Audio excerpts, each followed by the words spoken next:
Hello दोस्तों, मैं मनोहर कुमार शाह आप सबके अपने यूट्यूब चैनल मैथ गुरु मनोहर कुमार पे एक बार फिर से स्वागत करता हूं। चलिए आज हम एक्सरसाइज 6.5 का क्वेश्चन नंबर 11 से बनाना शुरू करेंगे और ये त्रिभुज का पार्ट 20वां है और इसमें हम कोशिश करेंगे कि या तो चैप्टर ख़त्म हो जाए या बच जाएगा तो पार्ट 21 आ जाएगा। और चूँकि 21 नंबर पार्ट शुभ होता है, 21 अंक शुभ होता है, तो इसको 21 पे ले जाके ही ख़त्म करेंगे। चलिए उम्मीद करते हैं कि आप लोग वीडियो देख रहे हैं और वीडियो देख रहे हैं तो लाइक कीजिए, शेयर कीजिए अपने दोस्तों में और बोलिए देखें और अच्छा लगे तो चैनल को सब्सक्राइब भी करें। चलिए आते हैं फिलहाल क्वेश्चन पे। क्वेश्चन है कि एक हवाई जहाज़ एक हवाई अड्डे से उत्तर की ओर 1000 किलोमीटर की चाल से उड़ता है। इसी समय एक अन्य हवाई जहाज़ उसी हवाई अड्डे से पश्चिम की ओर 1200 किलोमीटर की चाल से उड़ता है। कह रहा है 1.5 घंटे बाद 1.1/2 अर्थात 1.5 घंटे बाद दोनों हवाई जहाज़ों के बीच की दूरी कितनी होगी, ये हमें ज्ञात करनी है। तो सबसे पहले हम दिशा लिख लेते हैं। आइए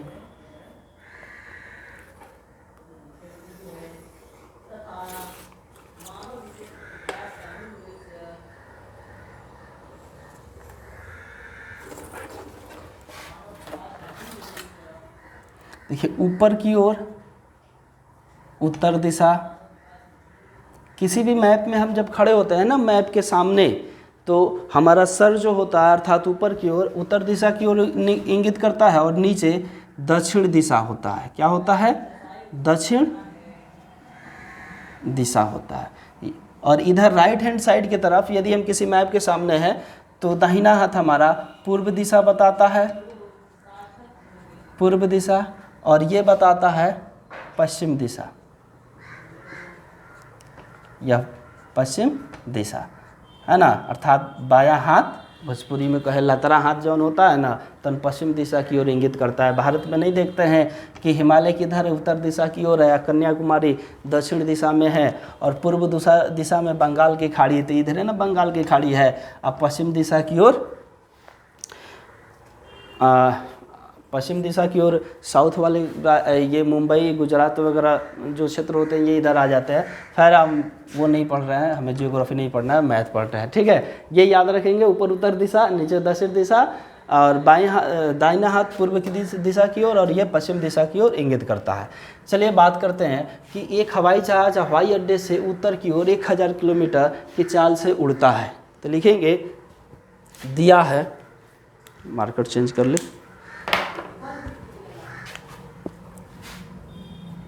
दिया है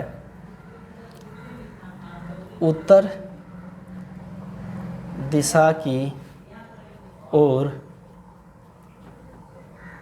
उड़ने वाले हवाई जहाज की चाल कितना दिया है? 1000 किलोमीटर प्रति आवर दिया है ना।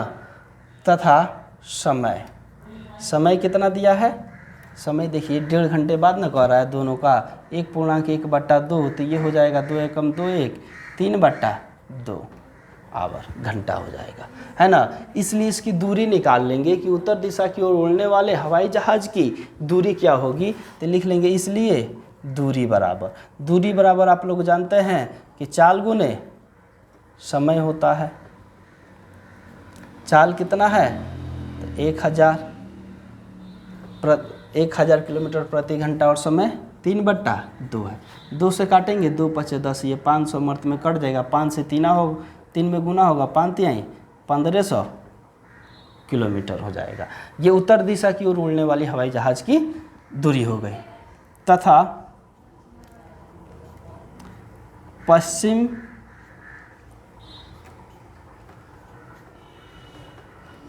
दिशा की ओर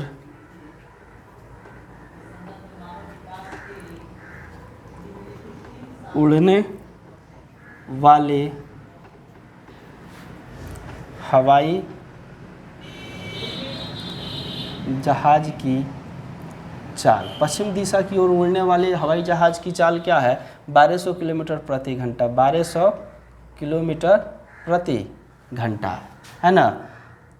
और समय क्या है, और समय कितना लेता है, समय सेम है 1.1/2 बराबर 3/2 आवर है ना। इसलिए इसके द्वारा भी दूरी कितनी तय की जा रही है, निकाल लेंगे। दूरी बराबर चाल गुने समय, एक जगह पे लिख दिया, नहीं लिखेंगे, अब केवल चाल लिख लेंगे 1200 किलोमीटर और समय 3/2। अब देखिए 2 छके 12, ये 600 हो जाएगा, 6 तिरके 18, ये हो जाएगा 1800 किलोमीटर है ना। खूब प्यार से खूब आराम से समझिए कि क्या है। अब हमें ये निकल गया कि उत्तर दिशा की ओर 1500 किलोमीटर की दूरी तय हो रही है किलोमीटर की, और पश्चिम दिशा की ओर 1800 किलोमीटर की दूरी तय हो रही है ना। मान लेते ये बिंदु ए है और ये बिंदु बी है, ठीक है। अब ए और बी को क्या करते हैं, मिला देते हैं। ए और बी को हमने क्या किया, मिला दिया। ये बी और ये ए है। मान लेते हैं, माना ओ ए पहली जहाज जो उड़ रही है उत्तर की ओर, पहली एक ही समय पे दोनों जहाज उड़ रहा है ना, तो लिखेंगे माना ओ ए पहली जहाज की दूरी है तथा ओ बी, वो तो हम लिख भी नहीं किए, ये मूल बिंदु को ओ कहते हैं, ठीक है।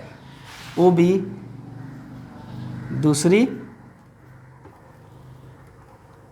जहाज की दूरी है ना। और ये ओ बी जो होगा, सॉरी ए बी जो होगा, दोनों जहाज़ों की बीच की दूरी है, तथा ए बी दोनों जहाज़ों की बीच की दूरी है। चलिए लिखेंगे अब त्रिभुज ए ओ बी में चूँकि देखिए रेखाएं एक दूसरे को लंबवत दिशाएं काटती है, तो ये 90 डिग्री हो जाएगा, अर्थात लिखेंगे कोण ए ओ बी बराबर 90 डिग्री, अर्थात समकोण है। और जब त्रिभुज समकोण हो जाए तो पाइथागोरस प्रमेय यूज हो जाएगा, लिखेंगे इसलिए पाइथागोरस प्रमेय से। पाइथागोरस प्रमेय क्या कहता है, कर्ण का वर्ग अन्य दो भुजाओं के वर्गों के योगफल के बराबर होता है। समकोण के सामने वाली भुजा कर्ण अर्थात ए बी का स्क्वायर हो जाएगा ओ ए का स्क्वायर जोड़ ओ बी का स्क्वायर। अब देखिए इसलिए यदि हम खाली ए बी निकाले तो ये इधर से वर्ग हटाएंगे तो ये इधर आके रूट बन जाएगा, ठीक है। और ओ ए की दूरी क्या है, 1500 किलोमीटर है, तो 1500 का स्क्वायर, और ओ बी की दूरी 1800 किलोमीटर है, 1800 का स्क्वायर, ठीक।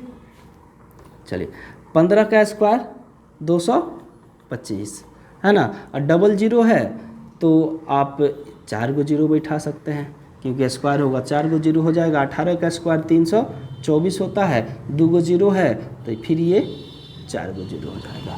ये कैलकुलेशन करने में आप लोग गड़बड़ नहीं करेंगे। अब देखिए यहाँ से हम क्या करेंगे, 200, यहाँ से हम इसको लिख सकते हैं, इसमें भी 10,000 इसमें भी 10,000 है, तो यदि हम दोनों को जोड़ लेते हैं उसके बाद जोड़ेंगे, 1 2 3 4 4 5 9 2 2 4 और 3 2 5।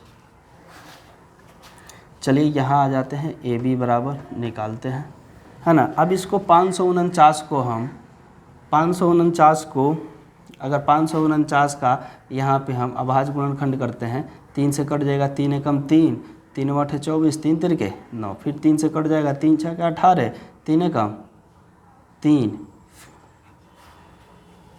2 3 8 24, 3 तिरके 9, और ये हो जाएगा 3 6 18 और 3 एकम 3। अब ये नहीं कटेगा, ये हो जाएगा 61, यानी 3√61, तो ये हो जाएगा 3 का स्क्वायर गुने 61 गुने, देखिए 4 गो जीरो है तो क्या हम 100 का स्क्वायर नहीं लिख सकते हैं? अलग से लिख सकते हैं।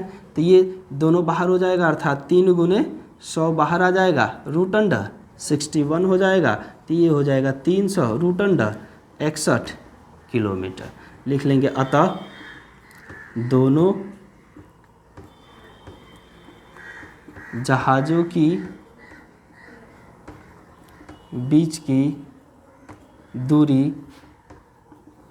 ए बी बराबर 300 रूट अंडर 61 किलोमीटर होगी। ये हमारा आंसर हो जाएगा। देखिए कुछ तो नहीं था क्वेश्चन में, एकदम आसान क्वेश्चन था। चाल दिया हुआ था, समय दिया हुआ था, दोनों की दूरी निकाल लेते और दोनों की दूरी में चूँकि लंबवत दिशाएं जो होती है एक दूसरे को लंबवत विभाजित करती है, लंबवत काटती है, तो लंबवत काटेगी तो ये समकोण बन जाएगा। समकोण त्रिभुज ए ओ बी हो जाएगा और जहाँ समकोण त्रिभुज ए ओ बी मिल जाए वहाँ पे हम पाइथागोरस अप्लाई करेंगे और आसानी से आंसर निकाल लेंगे। उम्मीद करते हैं ये समझ में आया होगा। चलिए अब आते हैं नेक्स्ट क्वेश्चन पे। क्वेश्चन नंबर 12 है कि दो खंभे जिनकी ऊंचाइयाँ 6 मीटर और 11 मीटर है तथा यह समतल भूमि पर खड़े हैं। यदि इनके ऊपरी सिरों के बीच की दूरी 12 मीटर है तो इनके ऊपरी सिरों के बीच की दूरी ज्ञात कीजिए। अब देखिए यहाँ पे किताब में है जो क्वेश्चन आपको ऊपरी सिरों के बीच की दूरी दिया है और इनके ऊपरी सिरों के बीच की दूरी ज्ञात करने को भी कह रहा है। अर्थात यहाँ पे थोड़ा सा गड़बड़ है किताब में, यहाँ पे इनके निचले सिरों के बीच की दूरी देना चाहिए। यहाँ पे निचले सिरों के बीच की दूरी देनी चाहिए। अब हमारा क्वेश्चन क्या हो गया? करेक्ट हो गया। पहले गलत इसलिए लिखे थे ताकि आपका ध्यान वहाँ पे जाएगा और आप अपनी किताब में उसको ठीक कर लेंगे। चलिए अब आते हैं, पहले फिगर 1 बना लेते हैं।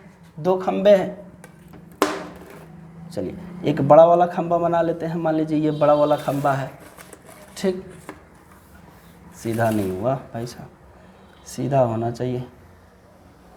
ये बड़ा वाला खंबा है और एक ये छोटा वाला खंबा है।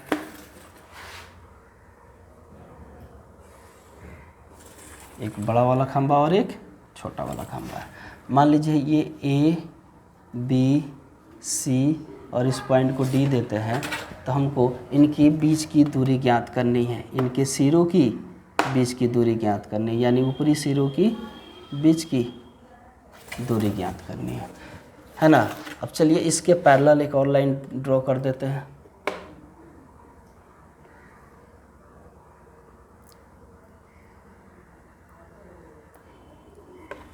इसके पैरेलल एक और लाइन ड्रॉ कर देते हैं। अब ये चूँकि 90 डिग्री का एंगल, ये भी 90 डिग्री का एंगल और ये यहाँ पे भी 90 डिग्री का एंगल बनाएगा। चलिए ये बड़ा वाला कितना 11 मीटर है, बड़े वाले की लंबाई 11 मीटर है। यहाँ पे लिख देते हैं 11 मीटर। बड़ा वाला जो खंबा है उसकी लंबाई 11 मीटर, छोटा वाला जो खंबा है उसकी लंबाई 6 मीटर। इसको 6 मीटर लिखिए, इसकी लंबाई 6 मीटर है। 6 मीटर कीजिए इसकी लंबाई, ठीक। देखिए आसानी से बनाएंगे फिगर। अब चूँकि ये ए बी 6 मीटर है तो यहाँ पे इसको ई पॉइंट दे देते हैं, तो बी ई भी क्या होगा 6 मीटर होगा। तब 11 में से 6 मीटर घटेगा तो ए ई की दूरी कितनी हो जाएगी? ये 5 मीटर हो जाएगी। ये समझ में आ रहा होगा। और निचले सिरों के बीच की दूरी 12 मीटर है तो यहाँ ये भी क्या हो जाएगा 12 मीटर होगा। ये आपको इतना समझ में आना चाहिए, ठीक है। चलिए अब आते हैं, दिया क्या है उसको लिखते हैं। लिख लेंगे माना ए बी बड़े खंबे की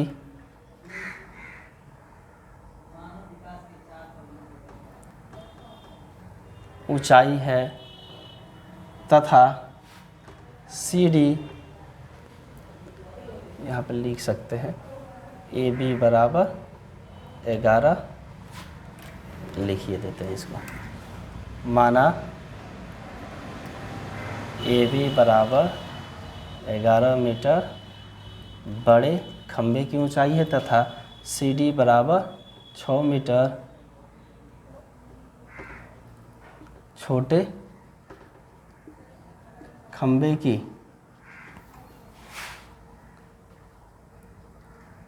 ऊंचाई है। तथा और कुछ दिया है और दिया है ये समतल भूमि पर खड़े हैं, समतल भूमि पर खड़े हैं अर्थात 90 डिग्री का एंगल बनाएंगे यदि इनके निचले सिरों की बीच की दूरी तथा निचले सिरों के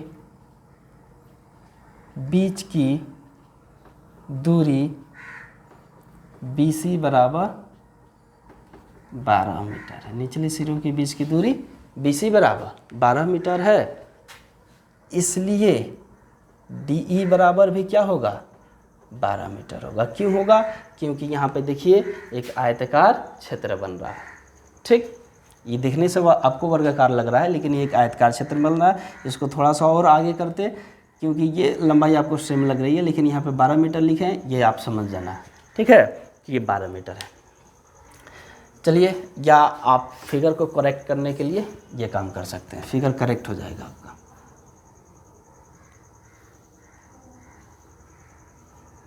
ये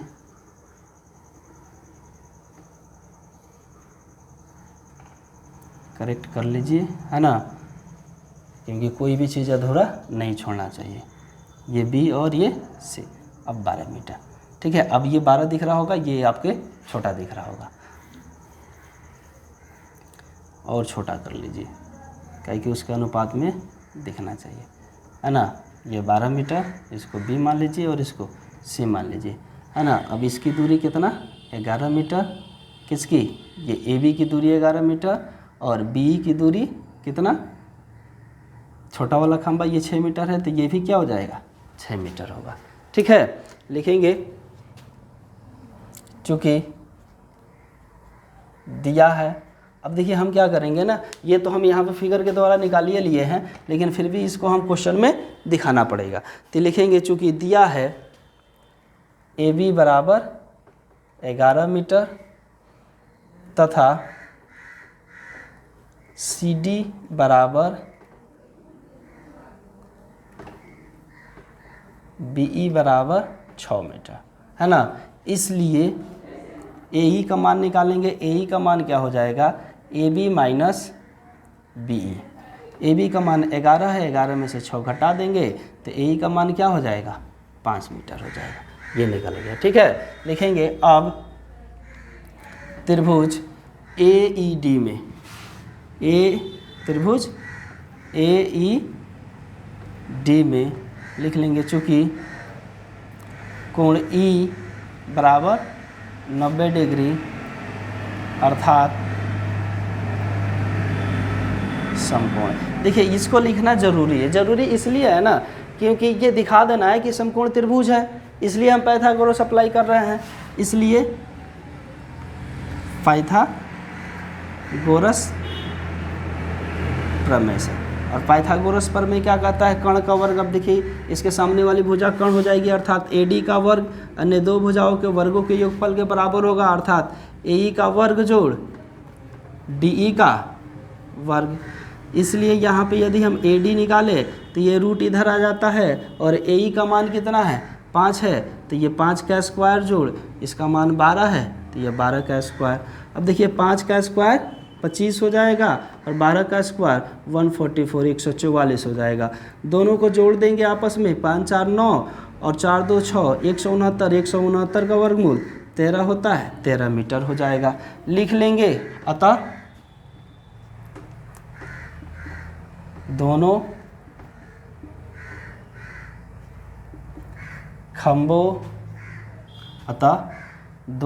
खंभों के ऊपरी सिरों के बीच की दूरी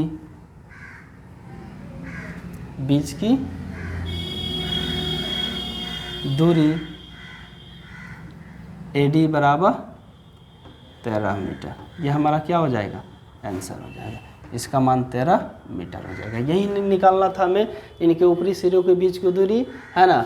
तो ये एक छोटा सा क्वेश्चन था, बड़ा क्वेश्चन नहीं था, आसानी से आपको समझ में आया होगा। बस ये फिगर ड्रॉ करना था, फिगर ड्रॉ करके आप यदि ये टोटल 11 मीटर है और ए डी सी डी का मान 6 सेंटीमीटर है, छोटी वाली जो खंबे है उसकी लंबाई 6 मीटर है, तो देखिए एक आयताकार क्षेत्र बन रहा है, तो ये भी 6 सेंटीमीटर होगा, ये 12 है तो ये भी 12 होगा। बस यही ज्ञात कर लेना था, तो 11 में से 6 घटा देंगे तो ये 5 हो जाएगा, और 5 हो जाएगा 12 और 13 का, देखिए 13, 12 और 5 ट्रिपलेट होते हैं, ये आसानी से बन जाता है। यदि मान लीजिए कि ये क्वेश्चन आपको त्रिकोणमिति में पूछता तब भी आंसर बना लेते, या हाइट एंड डिस्टेंस में पूछता तब भी आंसर बना लेते, लेकिन हम पाइथागोरस प्रमेय का यूज करके बना रहे हैं, क्योंकि हम त्रिभुज पढ़ रहे हैं और चैप्टर नंबर 6.5 पढ़ रहे हैं, जिसमें पाइथागोरस प्रमेय का विलोम पढ़ना है, तो इसका यूज कहीं ना कहीं करना है। चलिए अब आते हैं नेक्स्ट क्वेश्चन पे। नंबर 13 है कि एक त्रिभुज ABC जिसका कोण C समकोण है कि भुजाओं CA और CB पर क्रमशः बिंदु D और E स्थित है, सिद्ध कीजिए कि AE स्क्वायर जोड़ BD स्क्वायर बराबर AB स्क्वायर जोड़ DE स्क्वायर है। सबसे पहले देखते हैं कि दिया क्या है। दिया है कि ABC एक समकोण त्रिभुज है, ABC एक समकोण त्रिभुज बना लिया, जिसका कोण C समकोण है तो कोण C को समकोण बना दिया, तथा भुजाओं CA और CB पर क्रमशः बिंदु D और E स्थित है। इतना ही सवाल में हमें दे रहा है। सवाल पूछ रहा है कि AE स्क्वायर जोड़ BD स्क्वायर AB स्क्वायर जोड़ DE स्क्वायर, है ना। अब हम क्या करेंगे, रचना करना पड़ेगा हमें कि D को E से मिलाना होगा तब DE स्क्वायर होगा, फिर D को B से मिलाना होगा और A को E से मिलाना होगा। वही रचना हमने किया है कि D से E को मिलाया, A को E से मिलाया तथा D को B से मिलाया, फिर D को B से मिलाया। चलिए, जो सवाल सिद्ध करना है ना उसी में सारी चीज़ें छुपी हुई है। AE स्क्वायर, अब देखिए AE स्क्वायर कहाँ मिल रहा है, AE स्क्वायर यहाँ पे मिलेगा, कर्ण का वर्ग होगा, कौन सा त्रिभुज होगा, तो त्रिभुज ACE होगा, है ना। तो लिखेंगे उपपत्ति प्रूफ में त्रिभुज ACE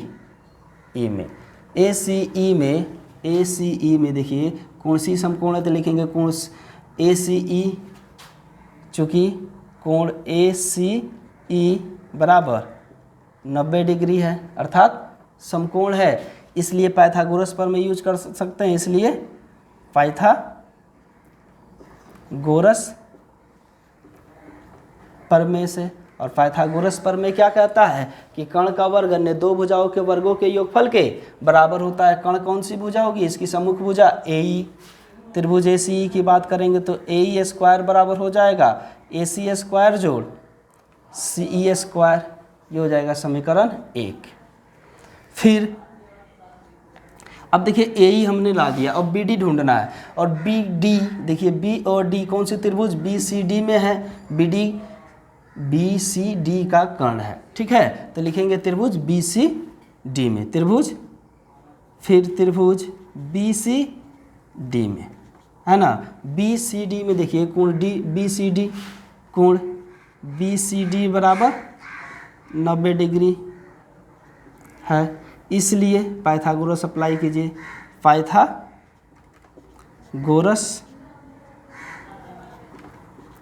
प्रमेय से। और पाइथागोरस प्रमेय कर्ण का वर्ग अन्य दो भुजाओं के वर्गों के योगफल के बराबर, BCD, ये बार बार लिखना पड़ेगा, अर्थात BD स्क्वायर जोड़, ये पोस्ट नहीं देंगे, BD स्क्वायर जोड़ BD स्क्वायर बराबर होगा कर्ण का वर्ग अन्य दो भुजाओं के वर्गों के योगफल के बराबर होगा, CD स्क्वायर जोड़ BC स्क्वायर, CD स्क्वायर जोड़ BC स्क्वायर, ये हो जाएगा समीकरण 2। लिखेंगे अब समीकरण 1 व 2 को जोड़ने देखिए कैसे पता चल जाता है हमें कि समीकरण को जोड़ना है या समीकरण को घटाना है। ये चीज़ें हैं क्योंकि हमें AE स्क्वायर जोड़ BD स्क्वायर है, AE स्क्वायर जोड़ BD स्क्वायर जोड़ने से ही मिलेगा, तो हम जोड़ लेंगे, यानी जिस प्रकार से सवाल करेगा उसी प्रकार से हम उसका जवाब देंगे, हम अपने पास से कुछ नहीं करेंगे, ठीक है, क्योंकि सवाल में ही जवाब छुपा हुआ है। जोड़ेंगे लेफ्ट हैंड साइड को एक साइड AE स्क्वायर जोड़ BD square, left hand side को एक साइड जोड़ लिए, अब राइट हैंड साइड को एक साइड जोड़ लेते हैं, AC स्क्वायर, क्यों नहीं चल रहा है भाई, AC स्क्वायर जोड़ CE स्क्वायर, फिर यहाँ पर होगा CD स्क्वायर जोड़ BC स्क्वायर। अब ये जो होगा ना, देखिए ये हमारा समीकरण 3 हो जाएगा, ये हमारा समीकरण 3 हो जाएगा, ध्यान देंगे, ठीक है। लिखेंगे फिर हमें क्या करना है, AB स्क्वायर ढूंढना है। AB स्क्वायर त्रिभुज ABC में होगा, तो त्रिभुज ABC में, ABC में कोण BCA, कोण BCA बराबर 90 डिग्री है ना। इसलिए पाइथागोरस प्रमेय से, और पाइथागोरस प्रमेय क्या कहता है, कर्ण का वर्ग, तो इसके लिए कर्ण कौन सी भुजा, AB स्क्वायर, अर्थात AB स्क्वायर बराबर AC स्क्वायर जोड़ BC स्क्वायर होगा। ये हो जाएगा समीकरण 4, ठीक है। फिर यहाँ पे आते हैं, जगह है तो क्यों नीचे बनाएंगे, जगह है हमारे पास बोर्ड में। फिर त्रिभुज, अब DE स्क्वायर ढूंढना है। DE स्क्वायर किस त्रिभुज में होगा, CDE में, त्रिभुज CDE में क्या है, तो कोण ECD, कोण ECD बराबर 90 डिग्री है, ठीक है। इसलिए पाइथागोरस प्रमेय से, है ना, कर्ण का वर्ग अर्थात DE का वर्ग, DE का वर्ग बराबर हो जाएगा CD का वर्ग जोड़ CE का वर्ग। CD और CE दोनों छोटी भुजा है। इस समीकरण को नाम दे देंगे 5। लिखेंगे एक बार फिर, या उससे मत लिखिए, लिखिए पुनः समीकरण 4 व 5 को जोड़ने पर, समीकरण 4 व 5 को जोड़ने पर, समीकरण 4 और 5 को जोड़ेंगे तो दोनों LHS साइड एक साइड जोड़ेंगे, अर्थात AB स्क्वायर जोड़ DE स्क्वायर बराबर क्या मिलेगा, AC स्क्वायर जोड़ BC स्क्वायर जोड़ CD स्क्वायर जोड़ CE स्क्वायर। समीकरण 4 और 5 को LHS साइड और RHS साइड एक साइड में हमने जोड़ लिया, ये हो जाएगा समीकरण नंबर 6, ठीक। अब हमारा काम हो गया। अब लिखेंगे समीकरण, अब यहाँ पे आइए, लिखेंगे समीकरण 3 व 6 की तुलना करने पर, समीकरण 3 और 6 की तुलना कीजिए। तो समीकरण 3 में देखिए AE स्क्वायर जोड़ BD स्क्वायर और इसमें AB स्क्वायर जोड़ DE स्क्वायर जो सिद्ध करना है। यहाँ पे देखते हैं AC स्क्वायर, समीकरण में AC स्क्वायर है, CE स्क्वायर CE स्क्वायर है, CD स्क्वायर CD स्क्वायर है, BC स्क्वायर BC स्क्वायर, अर्थात इसका RHS इसके RHS के बराबर है, अर्थात इन दोनों का LHS भी आपस में बराबर होगा, अर्थात AE स्क्वायर जोड़ BD स्क्वायर बराबर होगा AB स्क्वायर जोड़ DE स्क्वायर, AB स्क्वायर जोड़ DE स्क्वायर। ये चीज़ हमें सिद्ध करना था, हेंस प्रूव्ड। ये कोई बड़ा क्वेश्चन नहीं है, सब आसानी से बनने वाले सवाल है। अब दिमाग लगाएंगे, सवाल आसानी से बनते जाएंगे और हमारे साथ आराम से धीरे धीरे मैथ पढ़ते रहिए।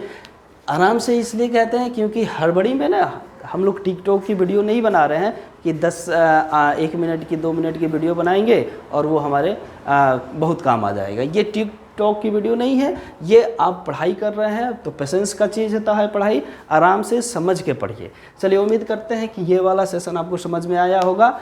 ये आपका पार्ट 20 है ना। और चलिए हम शुभ अंक 21 होता है तो इस त्रिभुज के शुभ अंक 21 पे जाके इस चैप्टर को ख़त्म करेंगे, यानी पार्ट 21 पे जाके ख़त्म करेंगे। तो नेक्स्ट वीडियो में हम 14, 15, 16 और 17 4 क्वेश्चन करेंगे।